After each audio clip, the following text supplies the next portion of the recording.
Oui, oui, je suis bien là. Regardez, installé dans le fauteuil du réalisateur avec une toute petite caméra de cinéma, matériel professionnel, pour vous annoncer bien que dans cette vidéo, on va se parler des nouveautés côté TV annoncées par le constructeur Sony. Encore sous embargo au moment où j'enregistre cette vidéo, des informations complémentaires vont sans doute m'être envoyées et puis je vais devoir surtout libérer la place. On va basculer dans un autre setup, mais l'occasion était trop belle. J'ai pu découvrir donc Bravia 8 Mark II, nouveau téléviseur OLED haut de gamme, technologie QD OLED, le Bravia 5 et puis le Bravia 3. Différents espaces de démonstration nous ont permis de découvrir ces produits pour l'instant dans les grandes lignes. Alors on va basculer cette fois-ci retour au bureau pour vous donner tous les détails sur ces produits. Allez, c'est parti. Et voilà, je sais que cette vidéo, vous l'attendiez et c'est à partir de maintenant que j'ai le droit de vous parler des nouveautés côté TV gamme 2025 de chez Sony. Alors, pour être plus précis, il y a une quinzaine de jours sur la chaîne YouTube, je vous ai fait une vidéo consacrée au rétroéclairage, mini LED, RVB, un sujet sur lequel le constructeur japonais travaille. Mais ça, on se projette sur la prochaine génération de TV prévue à horizon 2026. 2026, il semblerait que ce soit également une ligne de conduite qui soit tenue par un autre constructeur, intégrateur. Je pense ici en l'occurrence à TCL. J'ai pu rencontrer TCL lors de la présentation des nouvelles gammes 2025 à Paris. Vous avez des vidéos qui vous attendent sur la chaîne YouTube là-dessus. Et j'ai discuté avec Olivier, j'ai discuté avec Marek et clairement Marek m'a dit mais oui, évidemment qu'on avait un prototype de présenter dans le cadre du CES de Las Vegas en janvier dernier, mais c'était un proto. Le constructeur chinois va temporiser également, comme Sony, sans doute au moins jusqu'à l'année prochaine, parce que, bah oui, même s'il y avait le proto, pour Marek, il faut encore travailler à la gestion de ce rétroéclairage bien particulier. Il me l'a clairement dit, on est sur une solution désormais avec la mini LED qui nous a pris un certain temps à maîtriser. Aujourd'hui, on arrive à faire des choses intéressantes, mais pour maîtriser cette diode simple, ça a été du travail. Alors imaginez un petit peu ce qu'il en est lorsqu'il est question de maîtriser ce nouveau triplet RVB. Un challenge comme vous l'imaginez. Je vais refermer cette parenthèse parce que c'était une petite info que je voulais juste placer ici et on va revenir maintenant à nos annonces de Sony pour lesquelles j'ai donc désormais le droit de vous livrer les quelques informations que j'ai récoltées sur le terrain pour cette gamme 2025. J'ai pu la découvrir à l'occasion d'un voyage de presse à Weybridge, mais c'était un aller-retour néanmoins intéressant mais rapide et sachez que vous pouvez d'ailleurs retrouver sur la chaîne une vidéo de présentation dédié au système barre de son. J'ai fait l'interview de Lucia qui nous parle de Bravia Theater Bar 6, Bravia Theater System 6, mais aussi des accessoires, comprenez des satellites arrière, rear 8, et un petit caisson de basse plutôt bien fichu esthétiquement, qu'il s'agit du Sub 7. Tiens à vous le dire aussi, j'ai reçu un système audio de chez Sony, donc j'espère pouvoir le tester rapidement et vous en reparler. Allez, retour donc sur la conférence qui a démarré assez rapidement sur un rappel des technologies que nous retrouverons sur les différents modèles et qui justifient des évolutions du côté de la puce maison baptisée XR Cognitive Processor. Dans les faits, on sait que c'est sourcé du côté de chez Mediatek avec notamment des puces telles que la Pentonic 1000 qui est déjà au catalogue depuis l'année dernière, mais on verra ce qu'il en est plus précisément cette année. Il va falloir que j'installe des petits outils là-dessus parce que clairement les équipes de Sony ne sont pas particulièrement loquaces là-dessus. La mention Powered by AI occupe évidemment de plus en plus de place. C'est important dans les discours des constructeurs de nous remettre à chaque fois une dose sur cette intelligence artificielle. Alors, souvenez-vous, on avait des Bravia XR Cognitive Processor. C'était ces processeurs qui étaient capables de reproduire des images au plus fidèle de la perception de notre œil humain, de l'interprétation que peut faire le cerveau dans la vraie vie des différents objets et des différentes choses que l'on regarde.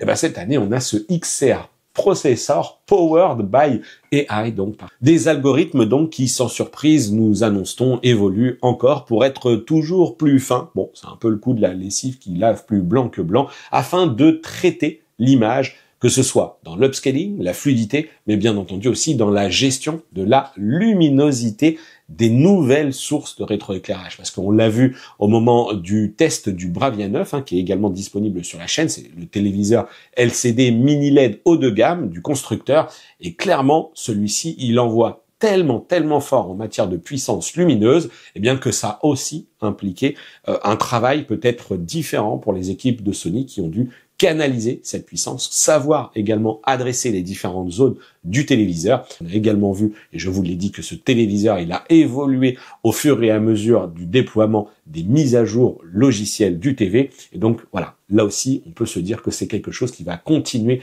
d'évoluer. Donc, ce dernier, le Bravia 9, il fait clairement partie des plus performants avec ce système XR Backlight Master Drive. Et si je vous en reparle, et vous irez voir le test si vous voulez, c'est que bien entendu, le Bravia 9, il reste au catalogue cette année. Donc bref, cette déferlante de nits, c'est un vrai sujet sur lequel les constructeurs se penchent sérieusement. Sony n'est absolument pas le seul à mettre cela en avant.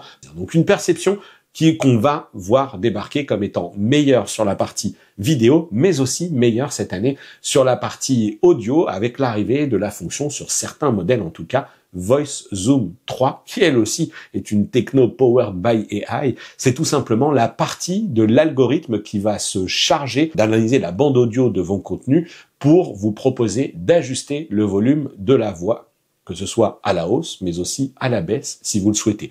Dans le premier cas, par exemple, on pourrait faire ressortir la voix des acteurs dans un film qu'on entendrait mal, ou dans une série qu'on entendrait mal, parce que les autres effets sonores, dominent un petit peu peut-être la scène acoustique. Et puis, à l'inverse, on pourrait décider de complètement abaisser le niveau de la voix, par exemple, lorsqu'on est en train de regarder un match d'un événement sportif et que les commentaires du présentateur, du commentateur, vous mettent un peu les nerfs au profit donc de l'ambiance du stade qui va venir reprendre un petit peu le dessus. Pour le coup, j'ai pu avoir une rapide démonstration sur les quelques ateliers qui étaient organisés et c'est vrai que c'était assez étonnant. J'ai hâte de vous remontrer un petit peu ce que ça donne au moment de la présentation de cette techno lorsque j'aurai les téléviseurs à la maison. J'ai pour l'instant pas noté d'effet d'écrasement vraiment du scope ou d'effet de déformation. On sait que ça peut être un peu touchy. Moi, j'ai vu des choses sur l'annulation de certains fonds quand on veut mettre en avant la voix. C'est typiquement le genre de technologie qu'on peut retrouver sur des logiciels de montage. Ici, avec DaVinci Resolve,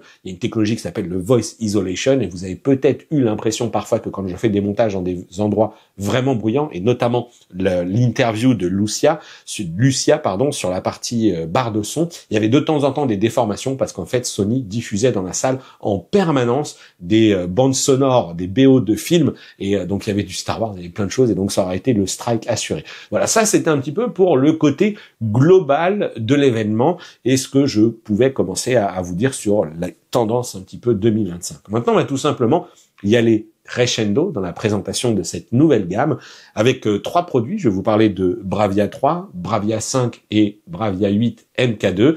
Et donc, je vais commencer par la première référence nouveauté 2025 qui est ce Bravia 3. C'est un téléviseur à rétroéclairage direct LED. Alors, on nous donne pas plus de précision. C'est du direct LED. On est bien vraiment sur un produit entre guillemets pied de gamme. N'y voyez rien de péjoratif. C'est juste que j'ai pas envie de dire que c'est un produit d'entrée de gamme, par exemple, parce que tout simplement, on ne sait pas plus sur le niveau de ses performances. Donc, on va considérer que c'est un peu un produit pied de gamme qui va remplacer notamment le X75WL avec en plus l'arrivée en 2025 d'un modèle de 85 pouces pour compléter la gamme. Et ça, c'est plutôt pas mal parce que du coup, ce produit d'appel, Bravia 3, il sera décliné en 43, 50, 55, 65, 75 et 85 pouces. Alors, je vous l'annonce, d'entrée de jeu, je n'ai aucun tarif à vous communiquer, en tout cas pour l'instant.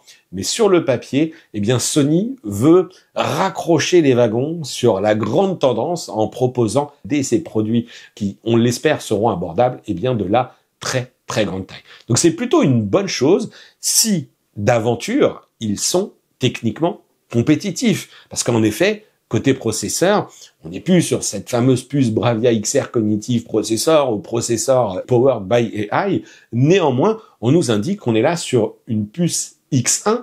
Et là, X1, tous ceux qui suivent Sony, X1, X1 Ultimate, etc., ça doit commencer à vous parler. Vous dites, non mais attendez, c'est un peu la réflexion qu'on s'est fait sur base. Attendez, vous nous parlez d'une puce X1, mais cette puce, elle est datée maintenant. Pourquoi vous nous ressortez ce truc? Et donc, clairement, en fait, on nous a dit, ok, c'est une base tout simplement améliorée. On maintient ce naming X1, mais on l'a fait évoluer, notamment en lui intégrant une partie des couches de traitement intelligence artificielle. On va retrouver, par exemple, des choses qui sont issues de Bravia XR avec le XR Clear Image pour la partie upscaling des sources en 4K, comprenez des sources qui seraient dégradées.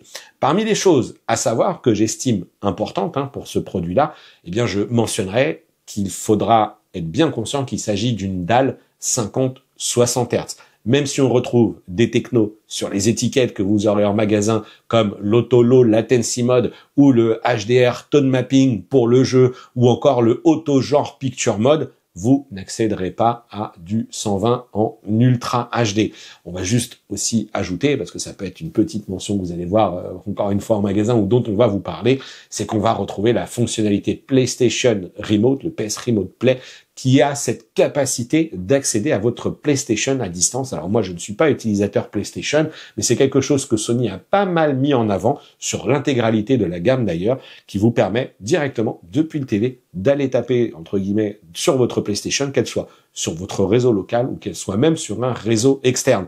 La famille Bravia 3, sans surprise, tourne sous Google TV avec les fonctions de Google Cast ou encore la compatibilité Apple AirPlay 2.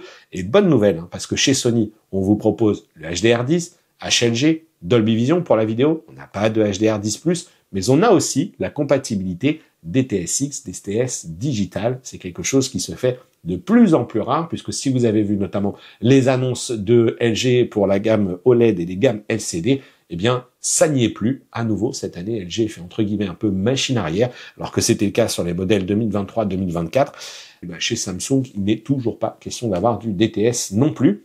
Bonne nouvelle, je pense qu'on l'est du côté de chez Sony, puisque en plus on aura certains modèles, et je vais y revenir un petit peu plus en détail, qui seront compatibles avec IMAX, IMAX Enhance. En revanche, c'est bien d'avoir ces logos, mais sachez-le aussi, côté puissance, ça vole pas bien haut. On est sur un Bravia 3 qui intègre 2 haut-parleurs de 10 watts. 20 watts de puissance audio, aujourd'hui, c'est quand même pas génialissime. Et on n'aura pas non plus sur ce modèle la fameuse fonctionnalité Voice Zoom 3, dont je vous ai parlé un petit peu plus tôt. Alors, je vous partagerai bien un peu mon avis sur ce Bravia 3. Le vrai sujet, c'est que, en fait, encore une fois, tout est allé très très vite. Et puis, alors je vous partagerai bien mon avis sur Bravia 3. Le problème, c'est que ce serait carrément anticipé. Parce que, ok, j'ai eu l'occasion de le voir. J'ai pu également me poser dans une pièce pendant un court instant face à ce téléviseur.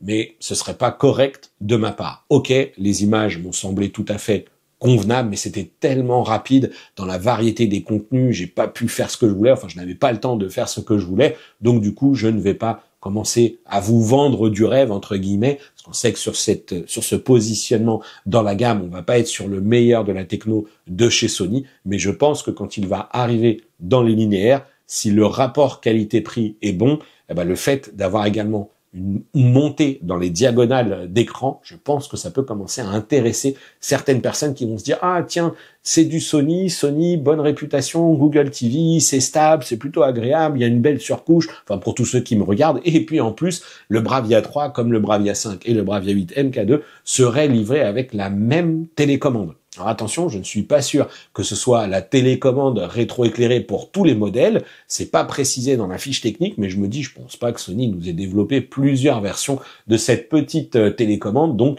est-ce qu'elle sera identique à ce que j'ai pu vous présenter par exemple avec le Bravia 9, rétroéclairé, avec cette fonctionnalité de recherche, je sais plus si je vous en avais parlé, mais grosso modo vous avez un menu qui vous permet de faire biper la télécommande si jamais vous l'avez perdu dans les coussins du canapé, donc ça c'est plutôt un petit truc qui est intéressant à savoir. Bon, en tout cas, j'ai toujours pas de prix pour cette grande gamme Bravia 3.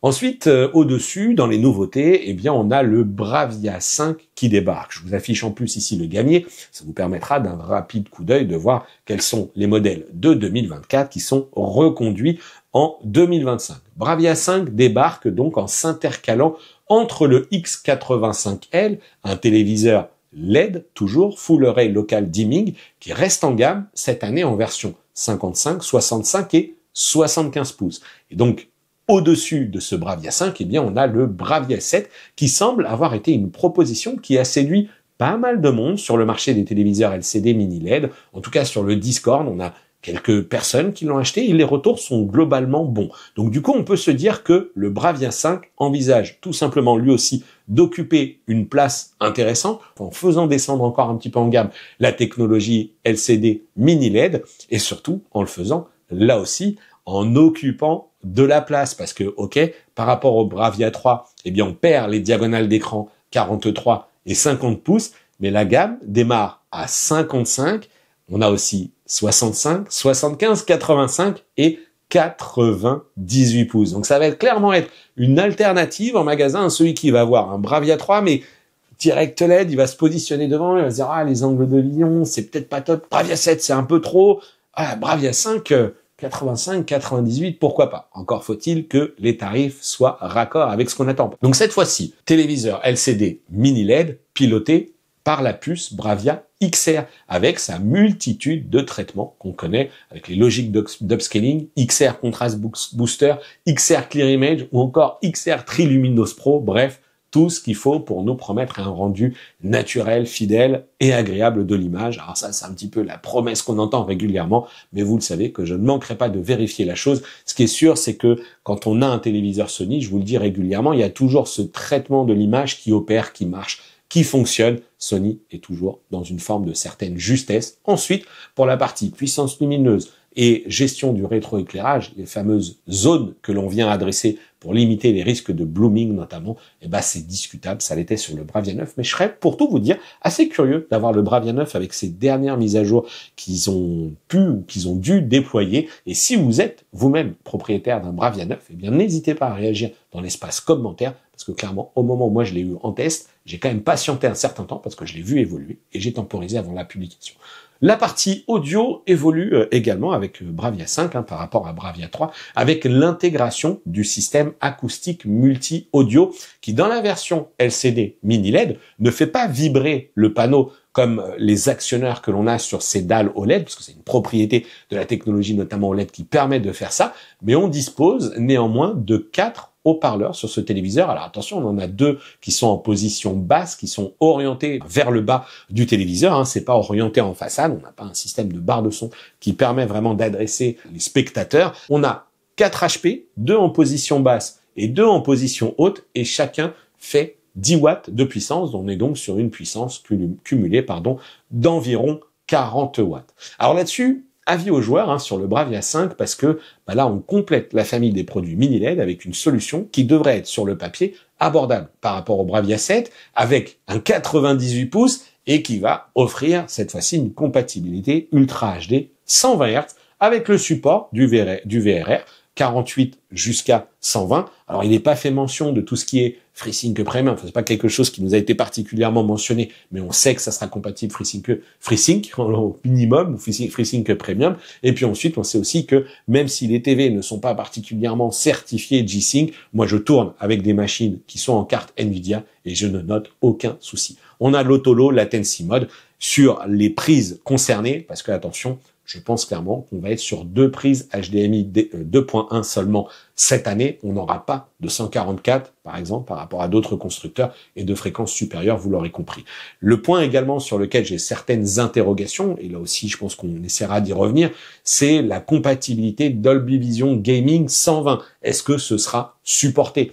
J'ai envie d'y croire pour quelques petites raisons lorsque je lis la fiche technique, c'est que je vois qu'on est sur le game menu, donc comprenez la Game Bar version 2, où on a également le gaming multiview. Alors ça, c'est intimement lié d'une certaine manière à cette fameuse Game Bar, puisque ce multiview vous permet, je vous en ai déjà parlé sur la chaîne, de jouer, et puis du coup, d'avoir un mode fenêtré dans lequel vous allez intégrer par exemple une vidéo YouTube. Donc ce sont ces petites choses qui me laissent espérer que l'on aura les dernières compatibilités que propose Sony, incluant le Dolby Vision à 120. Alors sachez également que sur cette gamme 2025, c'est également à partir du Bravia 5 que vous allez avoir la certification IMAX. On va toujours retrouver le DTS, y compris sur le Bravia 3. En revanche, l'IMAX s'ajoute à Bravia 5, ainsi que les modes calibrés de Netflix et de Prime. Donc, mais aussi, alors ça c'est un petit phénomène peut-être qui vous intéressera pas particulièrement, la compatibilité avec le support de calibration via Calman. Et alors dernière petite chose concernant les contenus, tous sont compatibles avec cet accès Sony Picture Score, tous les modèles, Bravia 3, Bravia 5 et Bravia 8 MK2 pour cette génération 2025. Alors là encore, oui, j'ai vu le Bravia 5 lors de sa présentation à Weybridge. mais j'insiste, c'est allé beaucoup trop vite. Vous avez là des images que j'ai pu filmer sur place, que j'ose à peine vous commenter, tant, encore une fois, il aurait fallu que je puisse me projeter sur une variété de contenus, prendre le temps de regarder un petit peu quels étaient les réglages qui étaient appliqués au téléviseur, comment ça allait se comporter du côté des angles de vision. Ce qui va faire la différence, évidemment, je pense, en magasin, si tant est que ce soit bien fait, eh bien, c'est tout simplement le traitement d'image. On sait que Sony a toujours, comme je le disais, cette forme de justesse qui devrait plaire à ceux, eh bien, qui justement recherchent une reproduction fidèle, plutôt cinématographique. Et ensuite, le seul argument, la seule chose qui se passera, eh bien, c'est tout simplement où sera positionné le curseur du prix. Parce que des petits curseurs, Sony, ils peuvent en positionner plein au bon endroit. Qualité de l'image, qualité audio, qu'est-ce qu'on a fait, ceci, cela. Mais si le curseur du prix n'est pas au bon endroit, eh bien, ils vont, entre guillemets, continuer de souffrir. Parce que ça souffre un petit peu quand même du côté de chez Sony, quoi qu'on en dise. Bon, maintenant, je vais vous parler de la Rolls-Royce. C'est clairement le produit star de la gamme. Et alors, produit star, mais le truc, c'est qu'il s'appelle Bravia 8 MK2 ou Mark II. Et là, attention, parce que dans sa dénomination, ça crée une forme de confusion. Ben oui, souvenez-vous que je vous ai parlé d'un Bravia 8 sur la chaîne, sauf que lui, le Bravia 8, c'est du White OLED, et puis alors du White OLED, pas franchement très très costaud, c'est ce qu'on pourrait positionner plutôt en face d'une série C4 l'année dernière chez LG, hein, et encore visiblement, moi je n'ai pas eu cette chance de tester le C4 qui n'est pas arrivé jusqu'à moi l'année dernière, mais visiblement il était techniquement un petit peu en dessous sur la pure mesure. Ensuite on sait encore une fois qu'il y a la logique du traitement de l'image, certains préféreront l'un ou l'autre, même si là aussi, attention, Samsung, LG, tout ça, on est désormais très proche par rapport à du Sony et du Panasonic sur certaines thématiques. Bon, certains diront que les acteurs japonais ont encore une longueur d'avance. Une gamme de TV OLED qui s'étend avec ce Bravia 8 Mark II, sauf que ce n'est pas du White OLED, c'est de la technologie QD-OLED. Donc le Bravia 8 Mark II est tout simplement le successeur du Sony A95L qui prend du coup sa retraite bien méritée, on va le dire, pour laisser la place à cette nouvelle génération de téléviseurs QD-OLED, 4e génération, qui reprend du coup le même panneau que le Samsung S95F, à cette grosse différence près. Vous avez peut-être vu passer quelques tests d'ailleurs du S95F.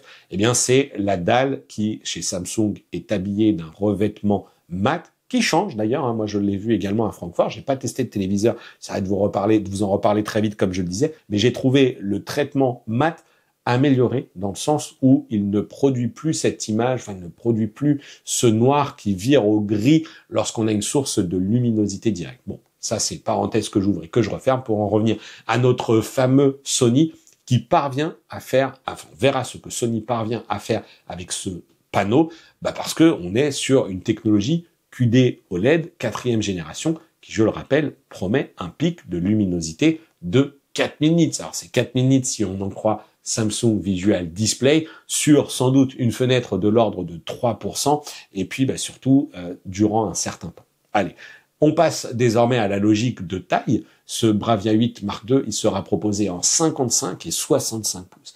Et là, je vois déjà dans les commentaires, ceux qui vont dire, oui, mais moi j'avais un budget pour aller sur une taille supérieure. Pourquoi Sony ne me propose pas un 77 pouces, par exemple? Parce que je pense que, encore une fois, et ça, c'est un point de vue peut-être très personnel. J'espère que cette gamme elle sera amenée à évoluer peut-être dans l'année. Pour en revenir à mon raisonnement, je pense que Sony est dans une situation, sans parler de situation économique, mais dans une position sur le marché, parce que je rappelle qu'ils sont quand même désormais assez bas dans le classement, qui fait qu'ils sont obligés de faire certains choix de lancement de gamme et peut-être que du coup lancer un 55, un 65, c'est plutôt un bon moyen entre guillemets de prendre la température et d'adresser une clientèle qui leur est fidèle entre guillemets. Alors je ne reviens pas plus que cela en détail sur les caractéristiques techniques du Bravia 8 Mark II parce qu'en fait c'est la même base technique, exception faite naturellement de la nature de la dalle et de la génération de la dalle QD OLED, mais sur la partie processeur notamment, c'est la même chose que le A95L. Il faut pas associer les algorithmes, notamment, c'est ce que m'a expliqué un ingénieur, il m'a dit, n'associez pas Bravia 8 Mark II au Bravia 8. On est vraiment beaucoup plus proche dans le traitement, dans tout ce qui est fait à l'intérieur du A95L. Et j'ai justement pu échanger avec cet ingénieur parce que j'ai eu un petit instant, enfin j'ai eu l'occasion de passer un peu de temps aux côtés du Bravia 8 Mark II, mais aussi à côté d'un moniteur de référence. Et donc je vais vous publier une vidéo dédiée avec quelques premières impressions. Aux côtés du TV, malheureusement, le truc qui était très intéressant, c'est ce qu'on a vécu dans les sessions de démonstration où on avait non seulement le Bravia 8 Mark II, on avait le A95L, on avait un Sony BVM HX3110 qui est jamais que leur moniteur de référence à double dalle LCD qui est capable cette fois-ci d'afficher 4000 nits mais par pixel. C'est un moniteur de référence qui fait, c'est un 31 pouces et c'est 40 000, équivalent de 40 000 euros ou 40 000 $.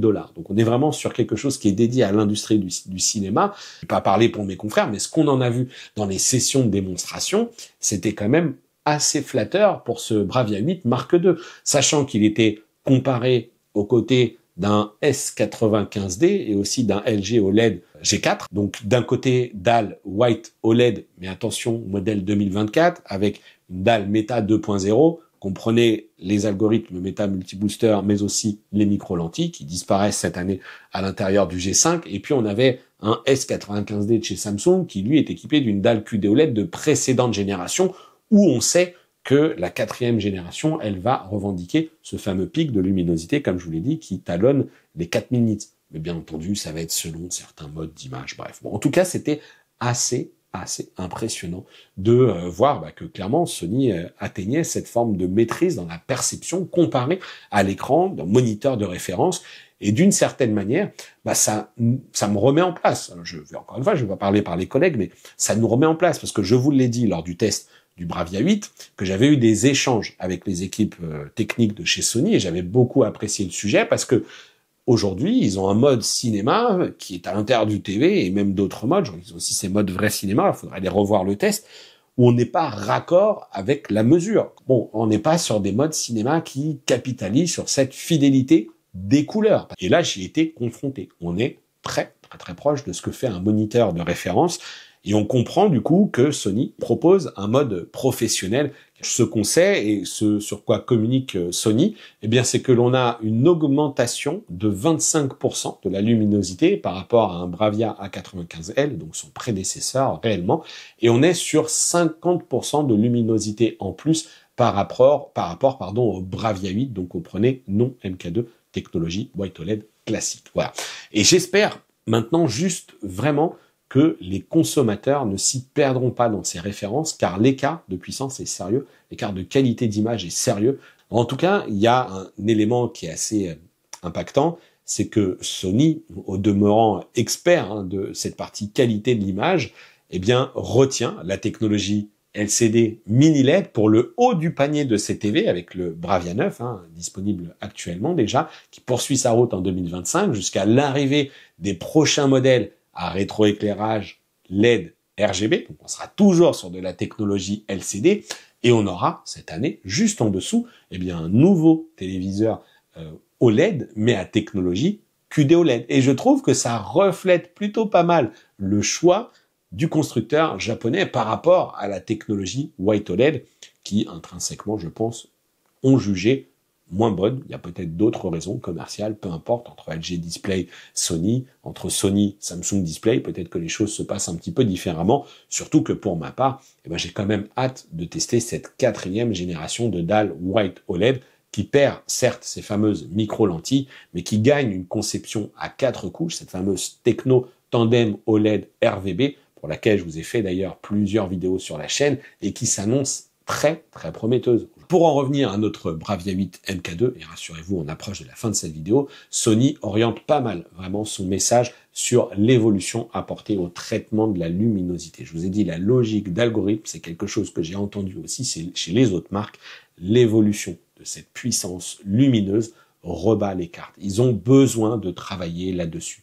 Comment gère-t-on une telle ressource lumineuse dans les très hautes lumières, mais aussi dans les basses lumières, dans cette gradation des zones sombres dans l'image. Et je trouve que ça paye. Alors il faudra comparer, il faudra voir, il faudra avoir des sessions plus longues que ce que j'ai eu à Weybridge. Et puis en tout cas, sur ce que j'en ai déjà vu, la comparaison entre G4 et S95D était assez intéressante. Bon, je vais terminer en abordant cette fois-ci quelques points rapidement sur la partie audio. On est sur de l'OLED et donc du coup on a un système acoustique surface Audio Plus compatible avec la techno Voice Zoom 3. C'est également le cas sur Bravia 5, mais ça ne l'est pas sur Bravia 3. On va retrouver deux haut-parleurs de 15 watts en position basse sur le téléviseur et cette fois-ci des actionneurs qui délivrent une puissance équivalente de 10 watts en position haute. 10 watts chacun, bien entendu. Donc le meilleur moyen, encore une fois, de ne pas rater toutes les publications, eh bien, c'est de vous abonner à cette chaîne YouTube, cocher la petite cloche des notifications et n'oubliez pas aussi, bien entendu, je le disais au début, eh bien peut-être d'aller regarder la vidéo consacrée aux présentations des nouvelles barres de son, cette interview de Lucia, que je remercie encore ici pour le temps accordé sur place. Et puis je vous invite naturellement à réagir dans l'espace commentaire de cette vidéo. Et puis vous voyez s'afficher à l'écran le QR code que vous pouvez scanner directement pour accéder cette fois-ci à un lien Linktree qui vous emmènera vers tous mes réseaux sociaux, mais aussi vers notre groupe de discussion Discord. On est nombreux, on échange et ça va être une période faste parce que forcément il y a toutes les annonces et des petites choses également qui gravitent autour de la télé. Et puis je vous reparlerai également aussi vite que possible du test de cette barre de son de chez Sony que j'ai reçu et on s'en reparle. Allez, je vous dis à très bientôt pour une prochaine vidéo sur la chaîne et d'ici là, portez-vous bien. Ciao.